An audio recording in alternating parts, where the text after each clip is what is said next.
Hello friends, Casey with Get Sit Done Dogs. So probably not the most flattering angle to be filming from, but I broke my foot a couple days ago and this is probably the most comfortable spot for me to be in. So please excuse my appearance. Anyway, so today's video we're going to talk about some common recall, come when called, pitfalls, challenges, mistakes. I'm going to talk you through what you guys can do about that. So also, favor, help a girl out.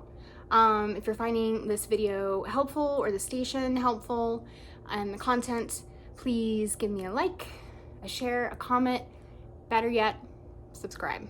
All right, so I think there's maybe 10 or 11. So we'll go through some of these, and I actually do have a few examples of epic dog and trainer fails that I will share. So, okay, let's talk about the first one. So a common challenge that I see with recall is actually not positively reinforcing it with a high enough value reinforcer or motivator. So contrary to popular belief, it's not always food, but most of the time it is food. But you can also use other motivators for your dog. So whether that's they like a specific toy or a game or verbal praise or something like that, you're not positively reinforcing it enough for them to actually successfully complete the behavior. So another thing with that is also being stingy with your life rewards. So traditionally with a lot of training, we can start to phase out any sort of the food rewards. So personally for me, recall or come when called, I'm not stingy at all. Whenever I ask a dog to do that, that is one thing where that's a hard line for me, where I will always reward that no matter what, every single time. Okay, let's talk about the next one. So only calling them when you actually need them to do it. So I like to work on recall when I don't actually need them to do it, just whenever, wherever, in the house, in the backyard, outside on a walk, doesn't really matter. Just calling them just cause and creating a positive experience and positively reinforcing it. So which leads into the next one, which is only calling them when you need them to stop doing something. So I'm calling you to come inside from your squirrel watching in the backyard. I'm calling you over to me at the dog park because it's time to leave. Or you're calling them when you need them to do something that might not be the most pleasant experience for them. So some common examples would be you're calling them in because you need to give them a bath or a nail trim, or you need them to get in the car so you can take them to the vet. Next one, calling them from too great of a distance. So oftentimes what I see is we kind of work on recall backwards. So I like to start closer to me, and I'm talking literally like, yes, that's my nice little knee scooter in the background, lifesaver by the way. So I'm literally talking about your dog is standing 4 inches away from you, you call them to you, reward. So I like to start closer to me and then gradually build the distance out instead of asking them to come to me from crap, I don't know, like the other side of the backyard. That's just way too much distance for them to cover. Probably not going to be successful. Yeah, so if you know that there's a potential for your dog to not be successful in actually completing the behavior, don't ask them to do it. Furthermore, calling them in too distracting of an area. So this is something where the dog park is probably the worst place to practice your recall. So I would start in the least distracting environment first, so in the house, and then you can progressively start to work in more distracting areas. There's just too much distance for them to cover, too many things. It's like sensory overload and stimulation in those environments. So set your dog up to be successful, low distraction first. I am guilty of this next one. I actually have funny little videos I'll share with you. So trusting your recall a bit too much and letting them have off-leash privileges when they may not be ready for them. So if you're wanting them to have a little bit more freedom to explore and everything like that, may I suggest a long line? Not a retractable leash, a long line. So then, you know, you can let them out 10 feet, 15 feet, 20 feet, but that leash is going to be your safety tether. So it's going to prevent your dog from going out into the grates wide open and adventuring without you. And trust me, that's not a good place to be. Ooh, this is another one that I see all the time. So yelling at your dog or being frustrated with them when they actually do finally come back to you. So this is actually a really, really common thing that we do because we're frustrated, right? We're like, you're dang dog, like you didn't do what I asked you to do when I asked you to do it. So we get frustrated, we get emotional, and we might yell at our dogs or scold them or be really frustrated with them. So what this is doing is it's counterproductive because it's actually teaching our dogs to not return to us when we call them, because we're creating a negative experience of, oh gosh, mom or dad got real upset and I got yelled at, so I don't think I want to do that anymore. Using a cue they no longer respond to.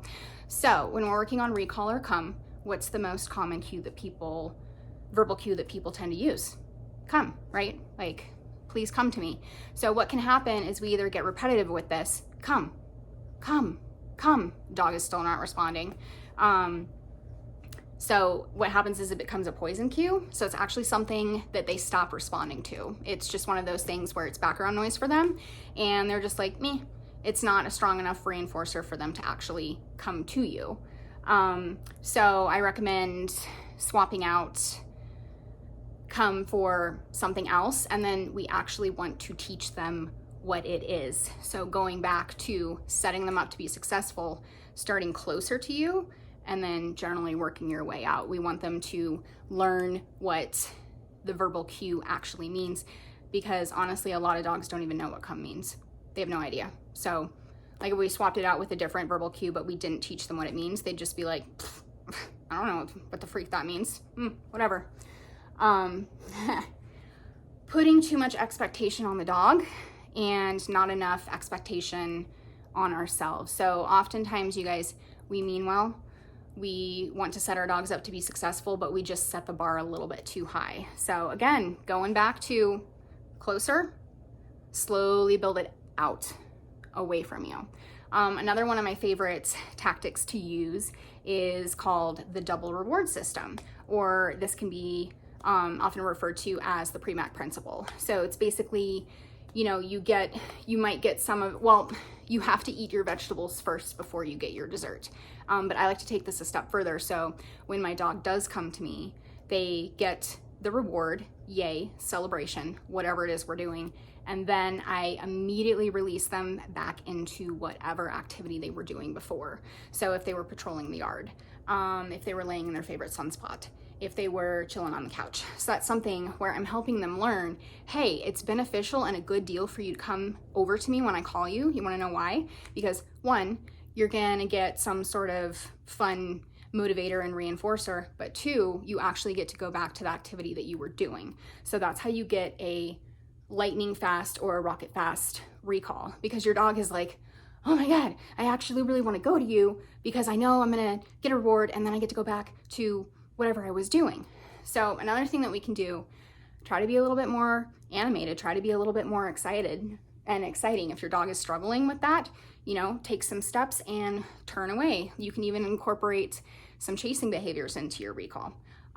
So those are just some of the common mistakes and a little bit on how to troubleshoot that. So if you like this, don't forget to subscribe, leave me a comment, leave me a nice comment, please. A nice, productive, positive comment. Thank you. Okay, so let's go over to the demonstrations. Good job, baby. Are your sisters stuck? Are they stuck? All right, let's see if Rose and Lacey can figure this out. Blanche is going to go rescue them. Come on, guys! Ooh. Oh my gosh. A little bit of a wipe out there. Shenanigans. Shenanigans, shenanigans. I may have to go get them. All right, I'm gonna have to go get them. Yeah! God, Noah! My hat! You! She's so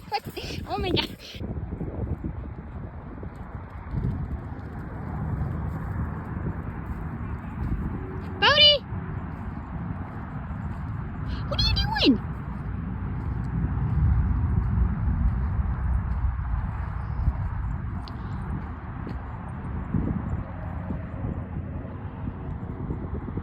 Hey, Bodie! Bodie! Over here! Come on, come on! Yeah, hi! Good job! Good boy! Good boy! Yeah! Hey, Brew. Yeah, good boy! Hi!